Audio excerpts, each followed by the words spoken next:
Olá, queridos, a paz do Senhor Jesus. Hoje nós vamos para o capítulo de número 3 e 4 do livro de Esther. Falaremos um pouco sobre a trama de Amã contra os judeus. Esse é o assunto principal de hoje. Precisamos entender nesse comentário e compreender que o ódio na vida de uma pessoa, ele pode trazer consequências desastrosas, não somente na vida daquela pessoa que odeia, mas quem sabe na vida da sua casa, da sua família, da sua cidade, enfim.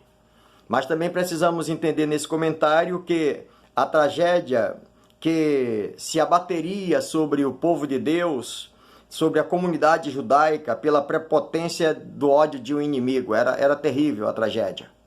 Mas vamos também avaliar no texto de que Deus estava agindo, a providência de Deus estava sendo feita, estava sendo tomada. Nesse texto, nesse comentário, nós vamos prosseguir um pouquinho, já pegando o bonde andando, porque o livro de Esther nós viemos comentando de que não aparece o nome da palavra Deus registrada no livro. Bom, e o comentário de hoje fala da trama de Amã. Amã, ele é um tipo de primeiro-ministro que o rei Assuero coloca no seu reino.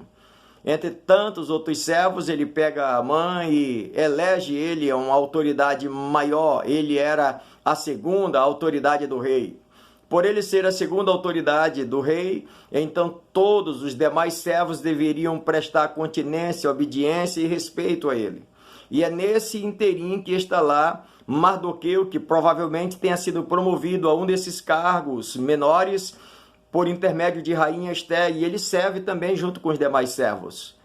Mas Mardoqueu, ele não se curvava diante de Amã, não por desrespeito, mas porque a sua fé, a sua crença fazia com que ele não se dobrasse diante dos homens. Ele trabalhava, cumpria com o seu papel no seu trabalho, o seu ofício todo, mas se dobrar diante de um homem para prestar culto a um homem, aí não. E é isso aí que traz a Amã, então, essa revolta, porque todos os demais faziam isso, mas Mardoqueu não.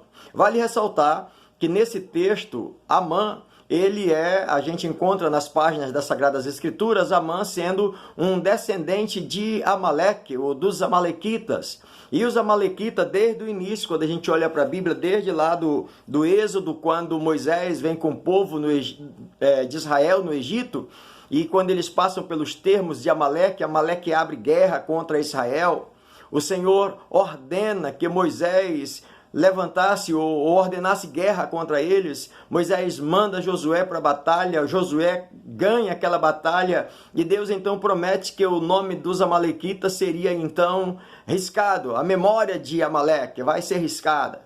E a gente sempre vai ver alguns outros confrontos, vai ver Saul também confrontando com Amaleque, ou seja, sempre que confrontavam, a vitória era sempre do povo de Deus. Por mais que tivesse as falhas, os defeitos, mas o povo de Deus sempre triunfava sobre Amaleque. Bom, e daí a gente percebe de que, como Amã sendo um descendente de Amalequita, e agora tendo um judeu que trabalhava, que deveria respeitá-lo e deveria se submeter e deveria se curvar a ele, esse judeu não se curva, ele diz: eu vou matá-lo. Ele elabora um plano, só que ele é tão maligno que ele não quer um plano para eliminar somente Mardoqueu. É aí que a gente começa a ver a mão de Deus. Ele então se empolga debaixo ou imbuído da sua autoridade de primeiro-ministro, e vai com o rei e diz: olha, rei, tem um povo no teu reino que não te obedece, que eles têm outras leis, que eles cultuam outro Deus, e nós precisamos eliminar do teu reino essa raça, esse povo. E o rei então dar a ele como primeiro-ministro autoridade, faz-se um decreto, o rei então carimba com o seu anel, dando a ele, e a mãe ainda diz mais: olha, rei, se você fizer isso, exterminando esse povo, eu vou juntar todos os seus pertences, todos os seus patrimônios, e eu vou colocar 10.000 talentos de prata no caixa real. O rei agora diz para ele, olha, Amã, eu nem preciso desses 10.000 talentos de prata, fica para ti. E agora Amã estava ainda mais radiante, o seu ódio, a sua raiva, o seu rancor contra o povo judeu. E ele então estabelece que o edital seja proclamado em toda Suzã. E o povo de Suzã estavam todos espantados, mas Amã estava tranquilo. Vou mandar eliminar todos, marca o dia do confronto, 11 meses depois, a grande matança. E dentro dos seus cálculos, todos os patrimônios dos judeus, dava para ele pagar todos os criminosos que iam executar os judeus e ainda assim colocar 10.000 talentos de prata, equivalente a 25 milhões de reais no seu bolso. Era tudo o que ele queria, ele estava tranquilo. Queridos, mas é nesta hora que a gente vê o agir de Deus. Tudo pronto, o edito proclamado, carimbado com o anel do rei, a notícia espalhada, o dia da matança já estava pronto, estava certo. E aí, o acontecimento chega com a rainha Esther.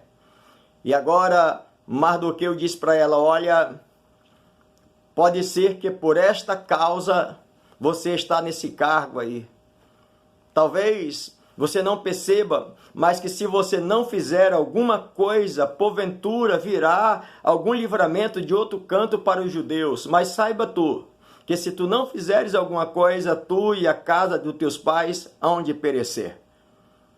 Então avalia que talvez você está aí por causa disso. E é aí que a rainha Esther, ela resolve então conclamar todos os judeus que estavam em Suzã, toda a sua família, toda a sua nação, vamos orar e jejuar. 3 dias de oração e de jejum, para que Deus me dê a graça de que quando eu me apresente diante do rei, o rei me dê sinal positivo.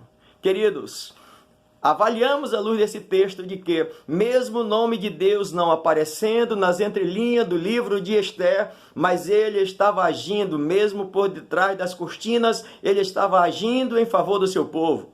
E quando o povo de Deus se juntou em um só pensamento, em um só propósito, de oração, de jejum, e apresentando aquela causa, todos os planos de Amã, todos os planos diabólicos contra o povo de Deus caíram por terra. As correntes foram quebradas, as cadeias foram desatadas, foram quebradas. E o povo de Deus mais uma vez triunfou pelo poder do jejum, pelo poder da intercessão, da oração diante de uma causa difícil.